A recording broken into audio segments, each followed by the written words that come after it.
भारतीय तत्वज्ञान नैतिकतेचा विचार केला की सगळ्यांच्या जिव्हाळ्याचा विषय असतो तो असतो भगवद्गीता. भगवद्गीतेतील नीतिशास्त्र. पुन्हा एकदा ह्याला वापरणं आपल्या एक्झामसाठी सुद्धा महत्वाचं आहे, कारण ते कॉन्शियसनेस मध्ये आहे, त्याला जास्त ऍप्रिशिएट केलं जाऊ शकतं. तर भगवद्गीतेतील नीतिशास्त्रात काय गोष्टी आहेत ज्या महत्वाच्या आहेत, ज्या आपल्याला लक्षात ठेवायला पाहिजे, त्या आपण बघूया. सगळ्यात महत्वाचा नीती विचार जर कोणत्या भगवद्गीतेतून आला असेल तो आहे कर्मयोगाचा. म्हणजे ना, मोक्षाकडे जाण्याचे 3 मार्ग सांगितलेले आहेत भगवद्गीतेमध्ये. एक आहे कर्मयोग, दुसरा आहे ज्ञान मार्ग आणि तिसरा आहे भक्ती मार्ग. आता ज्ञान मार्ग आधी फक्त ऍसेसेबल कुणाला होता, जे जातीमध्ये वर्णामध्ये उच्च आहेत त्यांनाच होता. पण नंतर भक्ती मार्ग, खास करून भक्ती संप्रदायाने वगैरे काय केला, सगळ्यांसाठी ऍसेसेबल केला. पण भगवद्गीतेतल्या या 3 पैकी सगळ्यात महत्वाचा मार्ग कोणता वाटतो, तो आहे कर्मयोग. कर्म करत राहा असं जे त्यांचं म्हणणं आहे ते याच्यामध्ये पुन्हा पुन्हा एम्फसाइज केलेलं आहे. कर्मयोग. भगवद्गीतेमध्ये श्रीकृष्ण असं सांगतो की कर्मसन्यास नावाची संकल्पना नाही. कर्मसन्यास नाही म्हणजे काय, तुम्ही कर्मापासून दूर जाऊ शकत नाही. कर्म न करणं हे आपल्या हातात नाही, कर्म करत राहणं हे आपल्या हातात आहे. येते लक्षात? कर्मसन्यास नाहीये. ज्यावेळेला तुम्ही म्हणता ना की मी एखादी गोष्ट करत नाहीये, काहीच न करणं हे सुद्धा तुमचं काय आहे, कर्म करण्याचाच एक प्रकारे निर्णय, असं त्यांचं म्हणणं आहे. कर्मयोग याला त्यांनी महत्व दिलेलं आहे. ज्या वेळेला अर्जुन कन्फ्यूज आहे की आता काय करायचं त्या कुरुक्षेत्रामध्ये, त्यावेळेला सुद्धा श्रीकृष्ण काय सांगतो, तुझं काम काय, तुझं कर्म काय, तुझं कर्म हा तुझं काय आहे, धर्म आहे, तो तू काय करायला पाहिजे, फॉलो करायला पाहिजे. आता सध्या या परिस्थितीमध्ये तुझा धर्म काय आहे, तो आहे तुझं कर्म करत राहणं. सो कर्मयोग हा अत्यंत महत्वाचा ह्याच्यामधला गीतेमधला विचार आहे. बघा, गीतेमध्ये योग हा कर्मसु कौशल्यम असं म्हटलंय. योग करणं म्हणजे काय, योगा ज्याला आपण आता म्हणतो, ते म्हणतात तुमचं कर्म कौशल्याने करणं, कौशल्यपूर्वक करणं हाच योग आहे. हे मी सारखं म्हणत असतो की चांगलं मेडिटेशन काय असतं, अभ्यास चांगला झाला की चांगलं मेडिटेशन. त्यावेळेला वाटत नाही ना विपश्यनेची गरज किंवा कुठे जाण्याची गरज. चांगला अभ्यास झाला की असं तो दिवा पेटलेलाच असतो. मग नाही अभ्यास झाला की मग विचार येतात ना की अरे काय करावं, कुठले तरी मेडिटेशन करावं. अभ्यास हेच काय, मेडिटेशन. योग हा कर्मसु कौशल्यम, कर्म याच्यावरती त्यांनी एम्फसिस दिलेला आहे. बघा, 4 ना आश्रम सांगितलेत भारतीय परंपरेमध्ये. पहिला आहे ब्रह्मचर्य आश्रम, ज्याला आपण शिक्षण ज्यामध्ये घेतलं जातं गुरुच्या जवळ राहून. दुसरा आहे गृहस्थ आश्रम, तिसरा आहे वानप्रस्थाश्रम आणि चौथा आहे संन्यास आश्रम. जे लोक ह्या 3 आश्रमांचा त्याग करून डायरेक्ट संन्यासाकडे जातात त्यांच्यासाठी पण शिक्षा सांगितली, कारण तुमची कर्म टाळून संन्यास घेणं अपेक्षित नाहीये. सो कर्मयोगावरती एम्फसाइज दिलेला आहे. त्यामुळे सध्या बघा ब्युरोक्रेसीमध्ये पण गव्हर्नमेंटने कोणतं अभियान राबवलंय, कर्मयोगी अभियान. कर्मावरती त्याच्यामध्ये सुद्धा एम्फसिस दिलेला आहे, चांगलं काम करणं. पण काम करायचंय ते कसं करायचं हे भगवद्गीतेतून अत्यंत महत्वाचं आणि मिस इंटरप्रिट केलेलं तत्व आहे निष्काम कर्मयोग. ऐकलं असेल सगळ्यांनी, निष्काम कर्मयोग काय आहे. कर्मण्यवाधिकारस्ते मा फलेषु कदाचन, 2ऱ्या अध्यायामध्ये भगवद्गीतेच्या 47वा श्लोक आहे. कर्मण्यवाधिकारस्ते मा फलेषु कदाचन म्हणजे काय बरं, कर्म करत राहा, कशाची अपेक्षा ठेवू नका. वरच्या याच्यात सांगितले कर्मयोग महत्वाचा आहे, पण कर्मासोबत काय अटॅच नाही झालं पाहिजे, कशाशी अटॅचमेंट नको, फळाशी अटॅचमेंट नको. आता हे इंटरेस्टिंग आहे ना, अभ्यास करा पण पोस्टची अपेक्षा धरू नका, व्यायाम करा पण चांगलं शरीर बनेल याची अपेक्षा करू नका, फळाची अपेक्षा नाही करायची ना. हे प्रॉब्लेमॅटिक नाही वाटत आहे का, की इनह्युमनली नाही वाटत आहे का, अमानवी नाही वाटत आहे का. कर्म करा पण फळाची अपेक्षा ठेवू नका. ते म्हणतात की म्हणजे परिणाम तुमच्या हातात नाही, परिणाम वेगळे असू शकतात. तरी ठीक आहे ना, म्हणजे परिणाम माझ्या हातात नाही ही गोष्ट वेगळी, पण परिणामांची अपेक्षा पण धरू नये हे प्रॉब्लेम आहे ना. कर्म करत राहा, फळाची अपेक्षा ठेवू नका, हे नाही प्रॉब्लेमॅटिक वाटत का इनहेरेंटली? तर लक्षात घ्या, ज्या वेळेला ते म्हणतात की कर्म करा पण फळाची अपेक्षा ठेवू नका, त्यावेळेला फळाची अपेक्षा दोन प्रकारची असू शकते. माझं स्वहित साधेल असं फळ, असे आउटकम, किंवा व्यापक सार्वजनिक कल्याण साधेल असं फळ. ज्या वेळेला फळाची अपेक्षा ही व्यक्तिगत असते, ती अपेक्षित नाहीये भगवद्गीतेला. कोणतेही कर्म करा पण फळाची अपेक्षा ठेवू नका, व्यक्तिगत स्तरावरती. पण ज्या वेळेला तुम्ही कर्म करताय पण फळाची अपेक्षा काय आहे? व्यापक सामाजिक कल्याणाची आहे, त्यावेळेला ते निष्काम कर्मच असतं. म्हणजे बघा ना, जर शिक्षकांनी विचार केला की मी शिकवणार, त्याचा विद्यार्थ्यांवरती काय परिणाम होणार, त्यातून काय हित साध्य होणार याचा मी विचार करणार नाही, दॅट इज प्रॉब्लेमॅटिक ना. शिक्षकाने असा विचार केला, मी शिकवण्यातून काय व्हायला पाहिजे, चांगले विद्यार्थी घडले पाहिजेत, तर ही फळाची अपेक्षा चांगलीच आहे की. येते लक्षात? बघा काय दिले तिथे,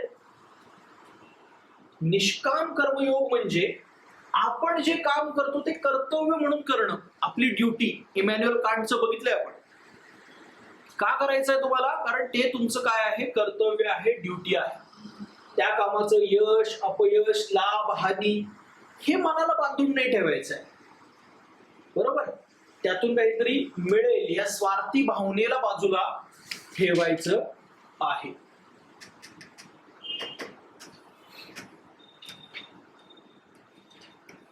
आता इथे ते सांगितलंय बघा, अटॅचमेंट आणि डिटॅचमेंट मधला फरक काय, आसक्ती आणि अनासक्ती मधला फरक काय आहे.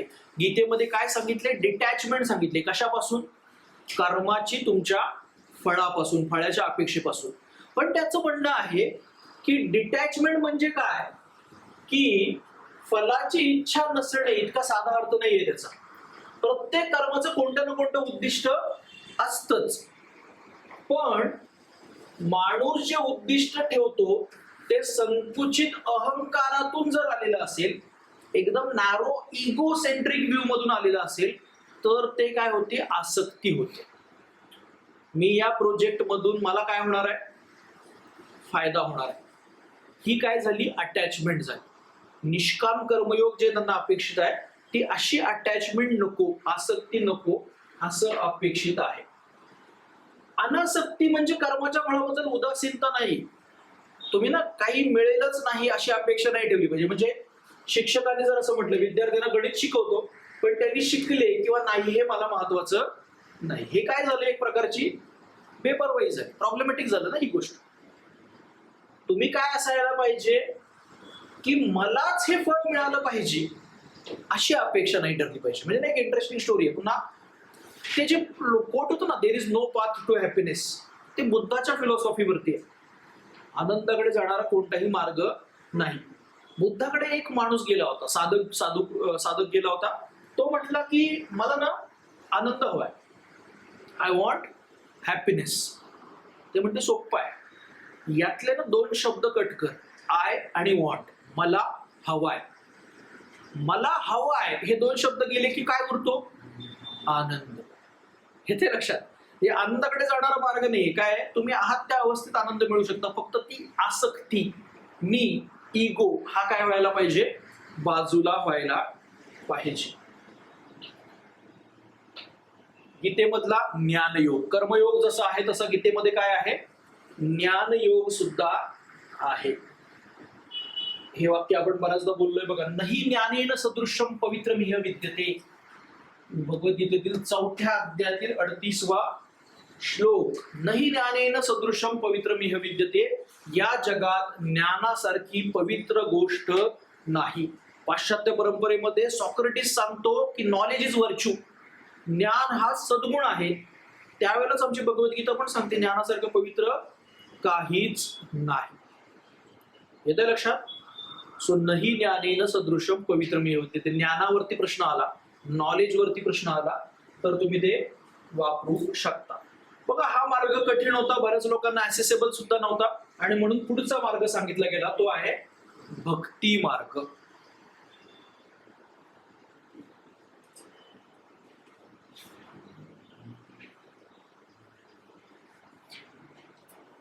हाच देव पूजावा, हाच एकमेव भक्तीचा मार्ग आहे, असं काही भगवद्गीतेची हे नाहीये की एकच देव असायला पाहिजे. म्हणजे श्रीकृष्ण पूर्ण सांगतोय गीता, पण फक्त श्रीकृष्णाचीच पूजा करावी असं काही भगवद्गीतेत कुठेच सांगितलेलं नाहीये.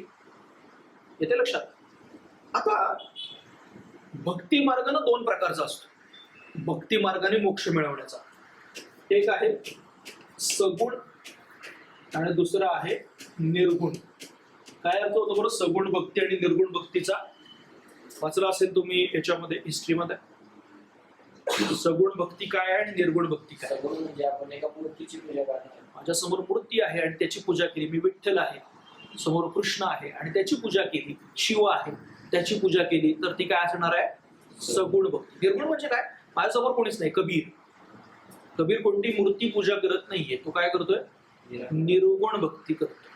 मग तुमच्यामध्ये काय महत्वाची आहे, सगुण भक्ती की निर्गुण भक्ती?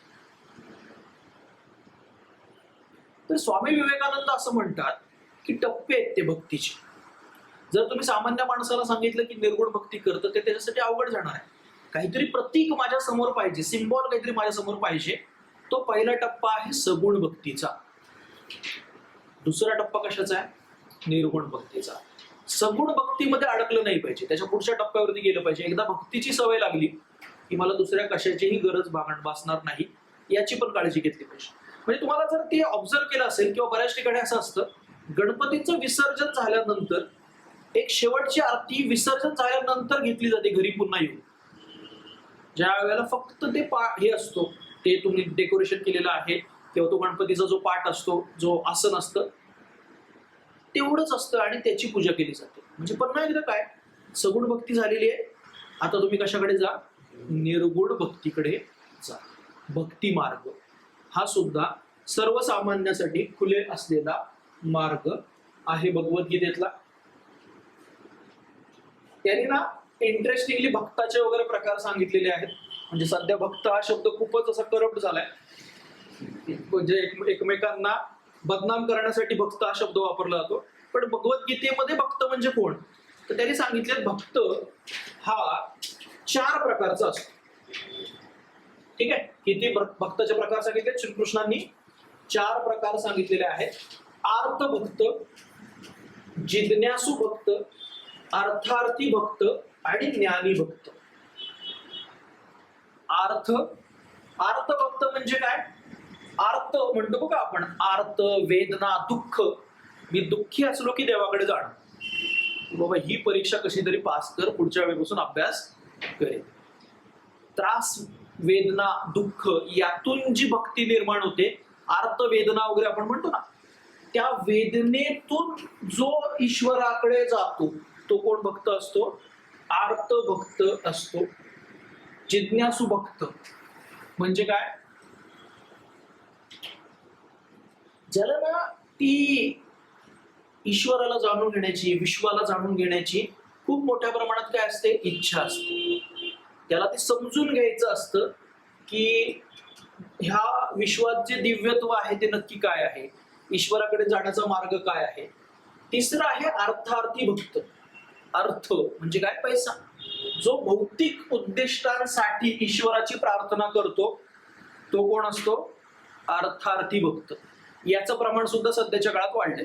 पहिला आहे अर्थभक्त, दुसरा आहे जिज्ञासू आणि तिसरा आहे अर्थार्थी भक्त आणि तिसरा आहे ज्ञानी भक्त. त्याला ना ते समजून घ्यायचं असतं आत्म म्हणजे काय, ब्रह्म म्हणजे काय. तो कठोपनिषदामध्ये तो सांगतो ना की मला काय करायचंय, नचिकेतला आत्मज्ञान समजून घ्यायचंय. ते आत्मज्ञान समजून घेणारे भक्त म्हणजे कोणते भक्त? तर ज्ञानी भक्त. आले लक्षात?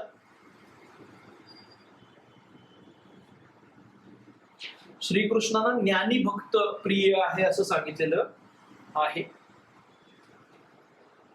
ध्यानयोग महत्वाचा आहे. ठीक आहे, गीतेमधला आदर्श पुरुष हे महत्वाचं आहे. ही संकल्पना आपल्याला वेगवेगळ्या ठिकाणी वापरायची. स्थितप्रज्ञ अध्याय 2 मध्ये सांगितलेली स्थितप्रज्ञ संकल्पना. काय अर्थ होतो बरं स्थितप्रज्ञाचा? श्रीकृष्णाने अर्जुनाला जो उपदेश केलेला आहे की तू काय असायला पाहिजेस? तू स्थितप्रज्ञ असायला पाहिजे. स्थितप्रज्ञ असणं म्हणजे काय? या शब्दाला ना इंग्रजीमध्ये एक आणखी शब्द वापरला जातो स्थितप्रज्ञाला, माइंडफुलनेस.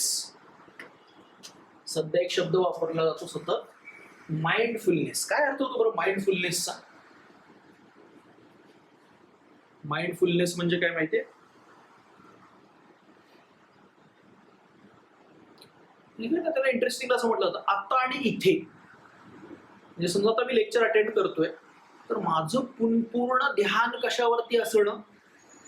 लेक्चर वरती असणं. की रिझल्ट लागेल का आज याच्यामध्ये न अडकणं आत्ता या मुवमेंटला. मग श्रीकृष्णाला ते काय सांगतात की तुझं आत्ता इथे कशावरती फोकस असायला पाहिजे? तुझं कर्म काय आहे, तुझा धर्म काय आहे, तुझी ड्युटी काय आहे याच्यावरती असायला पाहिजे. तो आहे माइंडफुलनेस.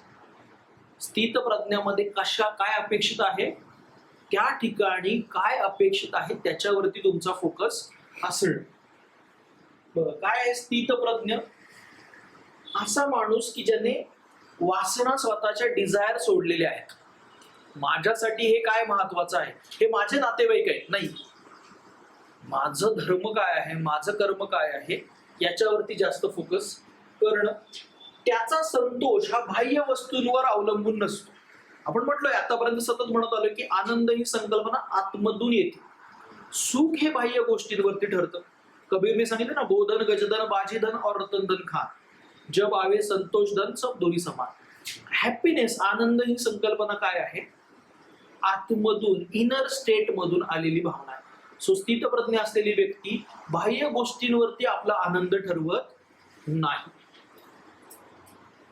सुख आले म्हणून तो हुरळून जात नाही आणि दुःख आले म्हणून खचूनही जात नाही. तो काय राहतो? एक आपण म्हणू समत्व, समत्वाची भावना असते. सुख दुःखामध्ये ती विचलित न होण्याची भावना असते. भय, आसक्ती, क्रोध हा काय करून टाकतो? सोडलेला असतो. म्हणजे त्याप्रमाणे आपण काल म्हटल्याप्रमाणे षड रिपू हे जे भारतीय परंपरेत सांगितलेले आहेत, त्या षड रिपूंचा त्याग केलेला पुरुष हा सुद्धा स्थितप्रज्ञ असतो. आधुनिक संकल्पनेशी याला आपल्याला जोडता येतं ते म्हणजे भावनिक बुद्धिमत्ता. भावनिक बुद्धिमत्ता उच्च असलेली व्यक्ती म्हणजे एक प्रकारे काय असते? स्थितप्रज्ञ व्यक्ती असते. त्यानंतर आदर्श पुरुषामध्ये स्थितप्रज्ञासोबत भक्त याचे पण गुण सांगितलेत अध्याय 12 मध्ये. काय असतं बघ, प्रेम आणि करुणा असते. भक्त म्हटलं की त्याच्यामध्ये काय असायला पाहिजे? कंपॅशन आणि लव, प्रेम आणि करुणा. त्याच्यानंतर अहंकार, इगो काय असतो? गळून पडलेला असतो. सुख दुःख त्याला सारखेच वाटतात. क्षमाशील असतो, फॉरगिव्हनेस. भक्त हा क्षमाशील असतो. तो असा राग धरून बसत नाही, इतरांना सुडाची भावना नसते, क्षमाशील असतो, प्रयत्नशील असतो. अशा चांगले गुण एकत्र असलेली व्यक्ती काय असते? भक्त असते, असं भगवद्गीतेमध्ये सांगितलेलं आहे. त्यानंतर भगवद्गीतेमध्ये 3 गुण सांगितलेले आहेत मानवी स्वभावाचे. 3 महत्वाचे गुण, सत्व रजतम. कदाचित हे ऐकलं असेल तुम्ही याच्या आधी. सात्विक, राजसिक, तामसिक. जे गुणाचं प्राबल्य अधिक आहे त्या प्रकारचा माणूस बनतो. सात्विक, राजसिक, तामसिक. सत्व हा गुण काय आहे? चांगुलपणा दर्शवणारा, शांतता, कोणत्याही प्रकारची आसक्ती नसलेला. हा सत्व असलेला माणूस कसा असतो? डिटॅच असतो. आपण म्हणतो ना आसक्ती आणि अनासक्ती. सत्व सात्विक असलेला माणूस कसा असतो? अनासक्ती बाळगून असतो, त्याच्याकडे आसक्ती नसते. तो कर्म करत असतो पण कर्माच्या फळाची अपेक्षा ठेवत नाही. बघा सत्व गुण काय आहे? तर ते हे शुद्धता, प्युरिटी, सत्य, समत्व बुद्धी आणि कर्तव्य भावनेशी संबंधित आहे. तमो गुण काय दाखवतो बघा? तामसिक. एक हे आहेत संत कवयित्रींमधल्या संत कवयित्री, त्या असं म्हणतात, सहजो गुरुने दीप दिला. सहजोबाई नाव ऐकलं असेल. सहजोबाई काय म्हणतात? सहजो गुरुने दीप दिला. गुरुने मला काय दिलं? दीप दिला, तम तम त्याने गेला विसरून. माझ्या हातला तम त्याने काय गेला, विरून गेलेला आहे, विसरून गेलेला आहे. सो तम दूर करणं, अंधार दूर करणं. मगाशी पण आपण बघितलं गुरुचं काम काय आहे, अंधार दूर करणं आहे. तम हा शब्द काय दाखवतो, इग्नोरन्स, अज्ञान, अंधार दर्शवतो, आळस दर्शवतो. असत्य, अविचार याच्याशी जोडलेला तम हा शब्द आहे. रजोगुण काय दाखवतो, लोभ, कामना, प्रत्येक वेळेला काही ना काहीतरी सतत पाहिजे अशी अपेक्षा, हे तमोगुणाशी संबंधित आहे. थोडक्यात ज्यावेळेला पुन्हा आपण भावनिक बुद्धिमत्तेचा चॅप्टर बघितलेला आहे, त्यावेळेला कोणता गुण तुम्हाला भावनिक बुद्धिमत्तेकडे नेतो, सत्व गुण त्याच्याकडे नेतो. आलंय लक्षात. त्यानंतर भगवद्गीतेत लोकसंग्रहावरती भर दिलाय. शेवटी माणूस हा सामाजिक प्राणी आहे. तुम्हाला इतर लोकांची तितकीच गरज आहे. तुम्ही समाजासाठी जगणं तितकंच महत्वाचं आहे. त्यामुळे काय म्हटलंय, श्रेष्ठ व्यक्तीचे आचरण हे समाजाचे मार्गदर्शन असते. यद्दाचरित श्रेष्ठ तद्दे देवतरो जनहा. त्याचं आचरण कशासाठी असतं, समाजासाठी मार्गदर्शन ठरेल अशा प्रकारचं असतं. हा एक महत्वाचा शब्द आहे, समत्व बुद्धी. इंग्रजीमध्ये काय म्हणतात त्याला, समत्व बुद्धीला. महत्वाचा शब्द आहे, त्याच्यामुळे लक्षात ठेवा.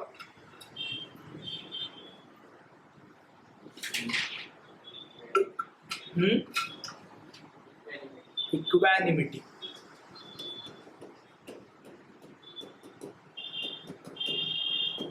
समत्व बुद्धी. मागासपासून आपण जे बोललो ना, सुख आलं म्हणून जास्त हुरळून न जाणं, दुःख आलं म्हणून खूपच चलबिचल न होणं, सर्व बाबतींना समान अशा दृष्टिकोनातून बघणं हे समत्व बुद्धी आहे. समत्व बुद्धी म्हणजे काय, सुख दुःख, लाभ हानी, जय पराजय या परिस्थितीमध्ये जो डळमळीत होत नाही. हे दुःख हे काही अंतिम नाहीये, पराजय हा काही अल्टिमेट एंड नाहीये, आणि जरी मी यशस्वी झालो तरी सुद्धा ती बाब तितक्याच कामली शांतपणे स्वीकारणं हे समत्व बुद्धीमध्ये येतं. की हे काही यश हे काही अंतिम नसतं, अपयश हे पण अंतिम नसतं.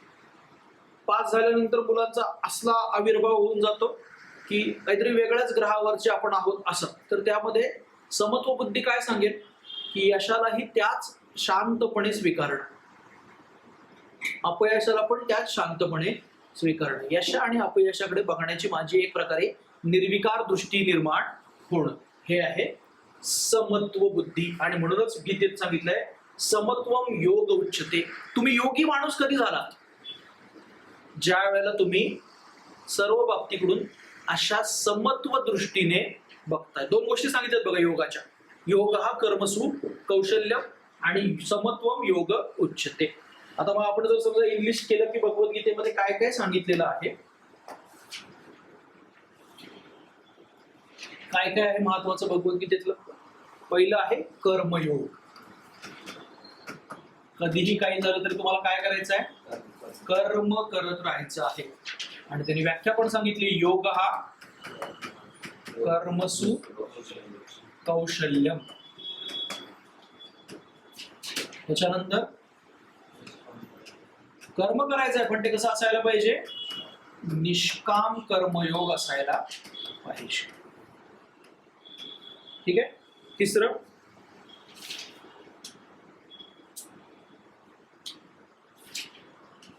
काय महत्वाचं आहे आणखी, ज्ञानमार्ग. नाही ज्ञानेन सदृश्यम पवित्रमिह विद्यते जगात. ज्ञानासारखं महत्वाचं काही नाही. ज्ञानमार्ग. भक्ती मार्ग सुद्धा आहे. भक्ताचे गुण सुद्धा सांगितलेले आहेत. 4 प्रकारचे भक्त सांगितलेले आहेत. आर्तभक्त, अर्थार्थी भक्त, त्याच्यानंतर ज्ञानी भक्त, आणि चौथा जिज्ञासू भक्त. त्याच्यानंतर काय सांगितलं अजून महत्वाचं भगवद्गीतेमध्ये, स्थित प्रज्ञ ही संकल्पना अत्यंत महत्वाची. माइंडफुलनेसच्या जवळ जाणारी किंवा त्याच्या थोडीशी आणखी वरती असणारी स्थित प्रज्ञ. पुढे सत्व गुण, रजगुण, तमगुण, आणखी भावनिक बुद्धिमत्ता, नंतर समत्व. ठीक आहे, राहील लक्षात आहे. योग हा कर्मसु कौशल्यम, आणि नंतर योगाला काय सांगितलंय? समत्व योग उच्चते. समत्वाकडे तुम्ही गेलात तर त्याला योग, योगी कृती म्हणणार. म्हणजे ज्या वेळेला हे योग गुरु वगैरे असतात ते इतके हायपर इमोशन्स दाखवतात, त्यावेळेला योगाचा खरा अर्थ भगवद्गीतेला सांगितलेला समजलेला नाही हे स्पष्टपणे दिसतं. कोणत्याही परिस्थितीत तुम्ही ती तुमची अवस्था जी आहे मनाची स्थिर अवस्था ठेवली पाहिजे. क्लिअर?